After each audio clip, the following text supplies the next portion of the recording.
El ángel del Señor la visitó, señora mía, le dijo alégrate, llena. Continuando con nuestra profundización y conocimiento del Evangelio de Juan, en esta oportunidad abordaremos el texto de Juan en lo que se conoce como la primera semana del evangelista o la primera semana de Jesús en el Evangelio de Juan. El Evangelio de Juan se presenta como el testimonio del discípulo amado. Lo reconocemos como Juan y sabemos que es un texto que nació en el arco de 70 años de meditación profunda. El autor ha tenido tiempo suficiente para elaborar, pensar muy bien un texto, quizás con muchas ediciones, que ha podido integrar reflexiones personales, corregir y completar un esquema personal. Hoy nosotros tenemos la posibilidad de leer este texto literario simbólico realmente precioso para la fe cristiana. El texto en cuestión está dividido, está mejor compuesto en tres grandes partes.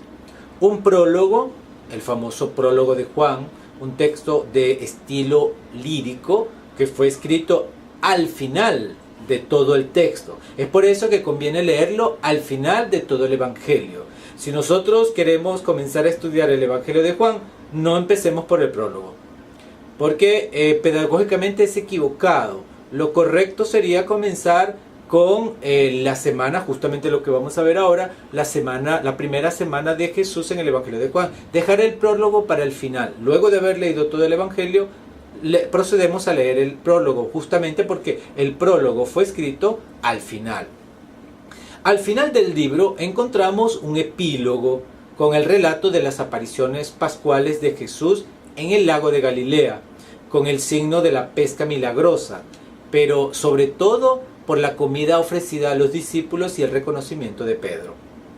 En medio del prólogo y del epílogo, en medio de estas dos partes que abren y cierran el desarrollo del relato, fácilmente divisibles en dos grandes partes: el libro de los signos y el libro de la hora.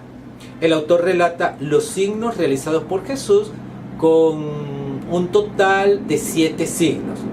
Luego encontramos la cena pascual, en la que Jesús, en 5 capítulos, deja el testimonio espiritual, deja sus enseñanzas como herencia a los discípulos.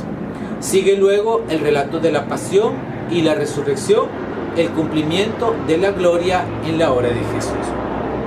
Vamos a detenernos un poco en la primera parte, es decir, en los primeros 11 capítulos, donde se relatan los 7 signos. El primer signo es el signo de las bodas de Caná. El segundo signo es la curación de un niño que está por morir. El tercer signo es la curación del paralítico de la piscina de Betesda. El cuarto signo es el signo de los panes alrededor del lago de Galilea. El quinto signo es el camino de Jesús, es Jesús que camina sobre las aguas en la noche como revelación de su divinidad. El sexto signo es el milagro de la curación del ciego de nacimiento. Y finalmente, el séptimo signo es el más cercano a la realidad.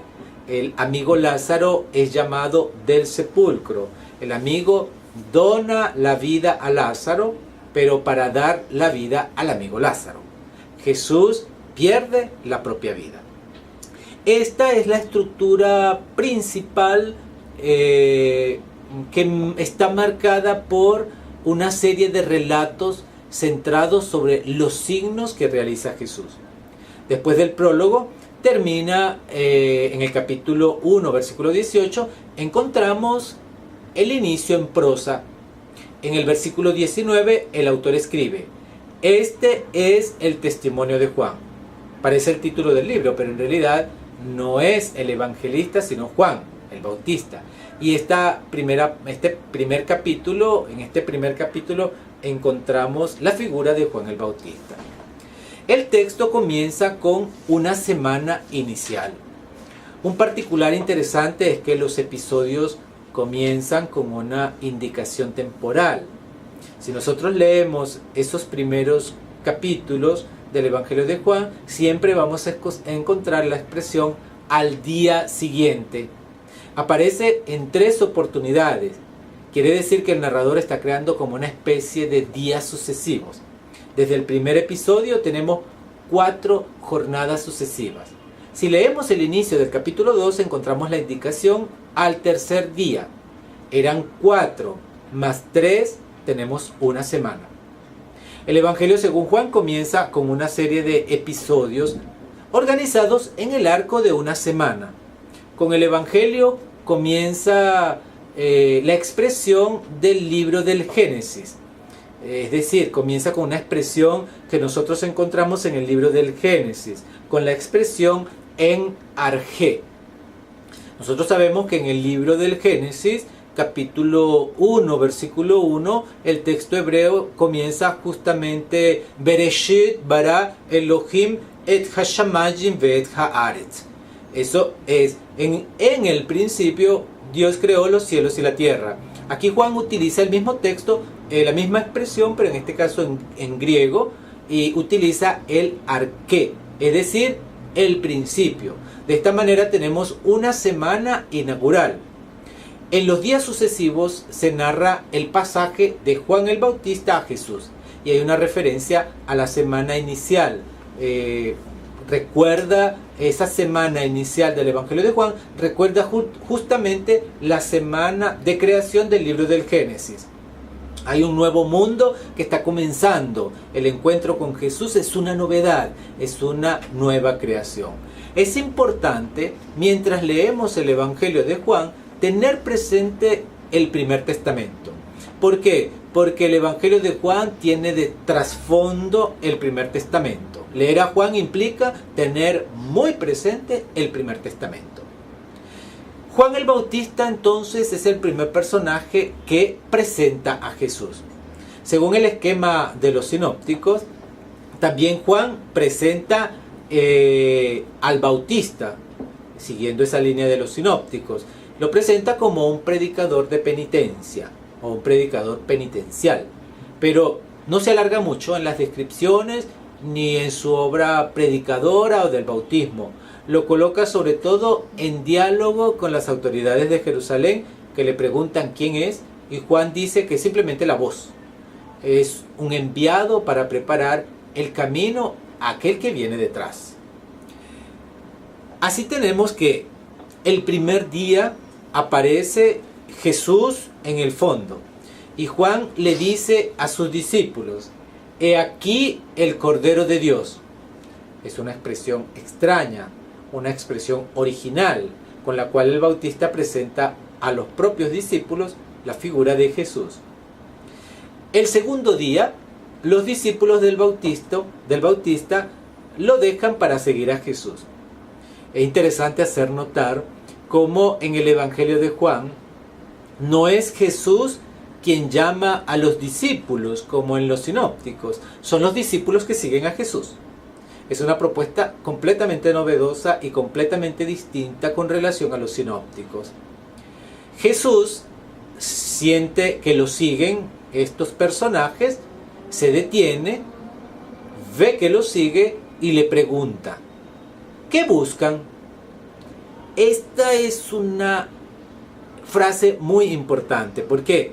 Porque son las primeras palabras pronunciadas por Jesús en el Evangelio de Juan.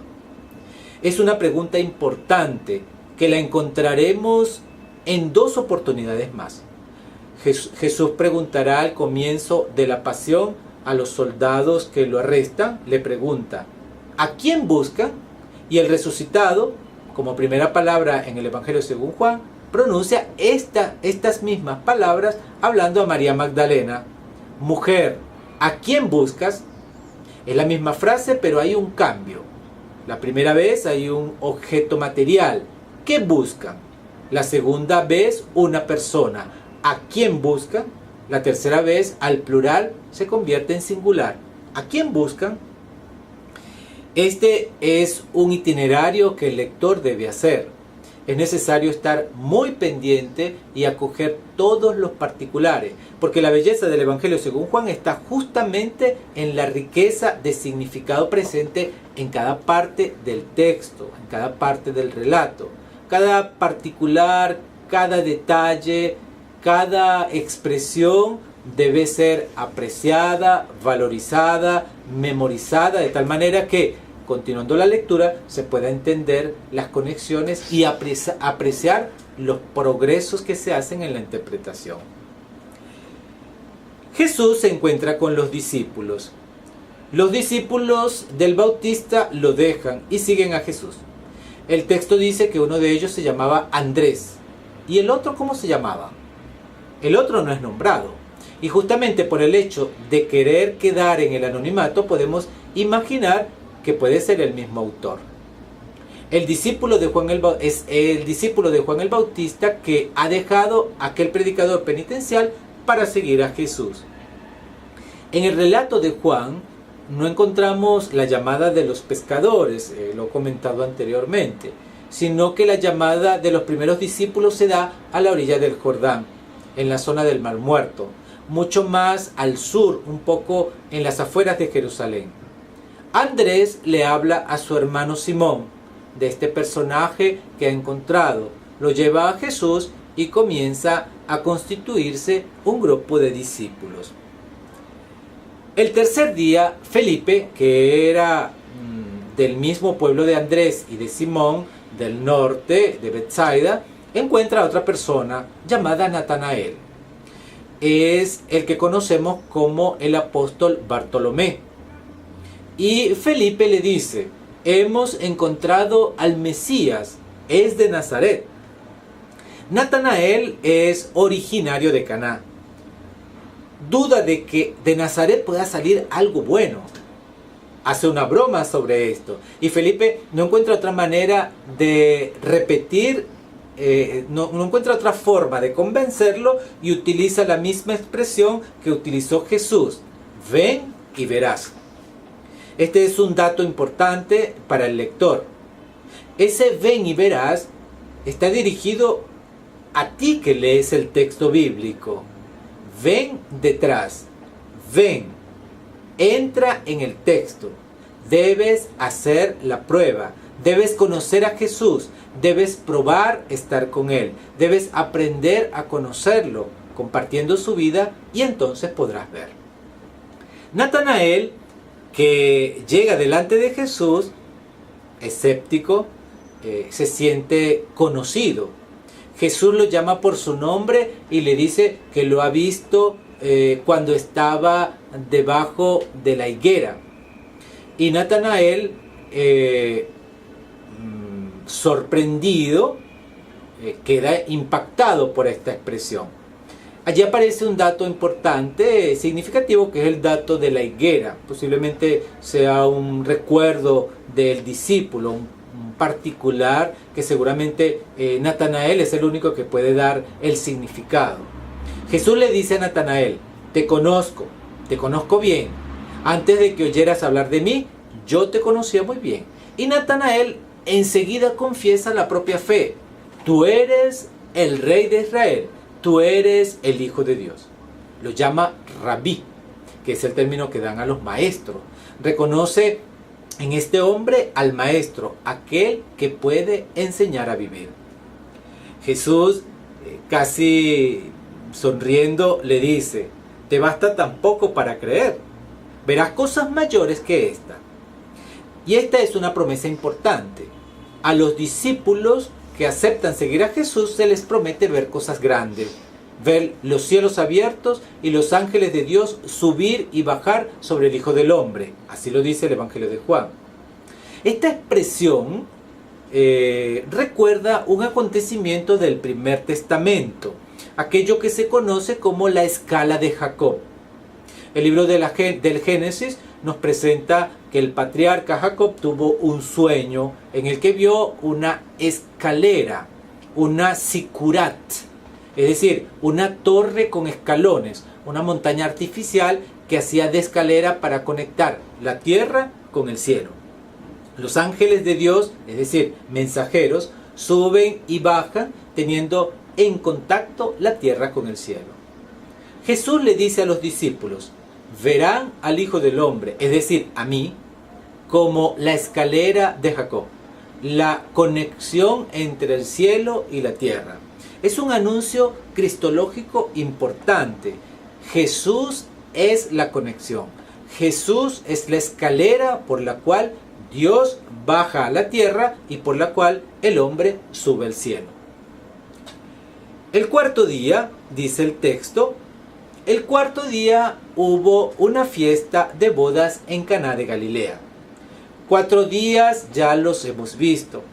Lentamente Juan el Bautista salió de escena y Jesús ahora se convierte en el protagonista. Los discípulos de Juan han seguido a Jesús y se retiran a la región del Jordán, a Galilea.